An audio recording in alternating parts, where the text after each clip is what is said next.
Hello. My study focuses on Zhao and Yu in 18th century British dramas, and especially Zhao and Yu. I mean, Yu only in singular, not plural form. So I single out. Oh, it goes down. In the study, capital Zhao means that Zhao, Zi, Zai, and thyself, and capital U includes you, your, and yourself. As I mentioned, I counted E and plural U separately by reading through, but I excluded. And now, I'd like to tell why I chose 18th century. There are numerous studies on Shakespeare, so I know about Zhao as living option in Shakespeare time, and we know that in 20th century, nobody used Zhao. So what happened between Shakespeare and 20th century? So this is my research question.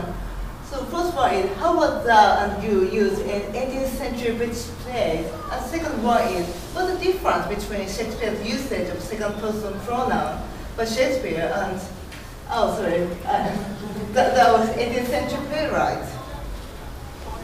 So this is the text I studied. I chose 4 Henry Fielding plays, not novel, and I chose the Beggars Opera and the Conscious Lover. This picture is quite important, so just remember that. Later. I use it later. It doesn't go. Okay. So this is the result. As we see from the bar chart, this two has a very high frequency of Zhao, while the other 4 has very low compared to the other 2. The Covent Garden and Thompson has the highest number. This is because of the genre. The two plays who has a high frequency is tragedy or mock tragedy, and the other one is comedies. So if I make total, it becomes this, but if I separate comedy and tragedy, the difference is very clear. The one reason is that the difference of style. In comedies, usually comedies are set in contemporary 18th century Britain, and people speak more colloquial than tragedies. But in tragedies, they often deal with older stories like War of Roses, so they speak in very archaic style.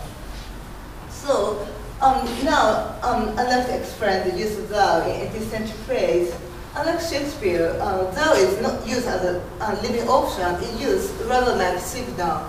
So they use Zhao, but they start using you. So it's just a signal. And I'd like to explain the use of Zhao. So I identify these 6 uses. And I'd like to show this one by one, except tragic style, because of the length of the presentation. Oh, it doesn't, oh, it's different. So the first use of Zhao is heightened emotion. The use of Zhao shows strong emotion of the speaker. For example, Zhao is used when lovers are hurting each other, especially for the long periods. So this is an example from Henry Fielding, The Modern Husband. The husband is arrested, so the husband and wife have to hurt each other. So the wife uses you for the first, but she falls into Zhao at the climax of the scene. And the second one is positive politeness. It's on the zero pragmatics that positive politeness is respects other people, so they show that you are a group of mine. Yeah. Oh, it's difficult. So in these examples, the speaker is an employer, and the hearer is having a job interview with him.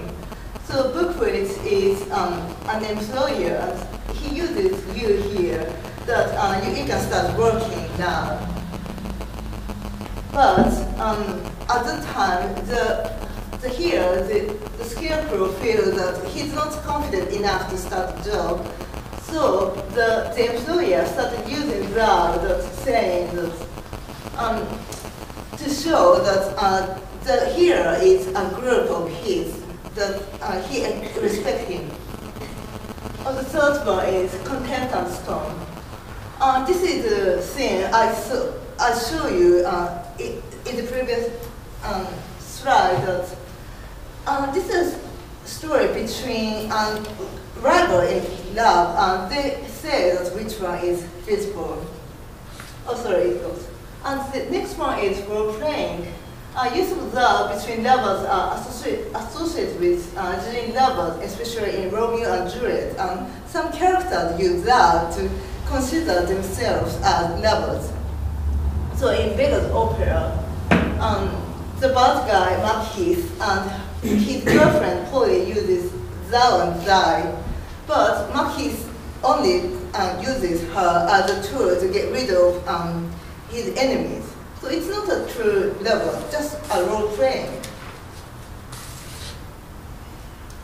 And the fifth example of thou is in aside. People tend to use thou in aside, but not in usual conversation. So at the beginning, Emilia is alone, so it's aside, so she uses thou.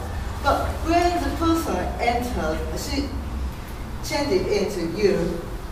So in conclusion, thou is still used in 18th century plays, but rare in comedies, Thou conveys special meaning rather than showing static relationship between characters. And in tragedies, thou is still the living option. Oh, thank you very much.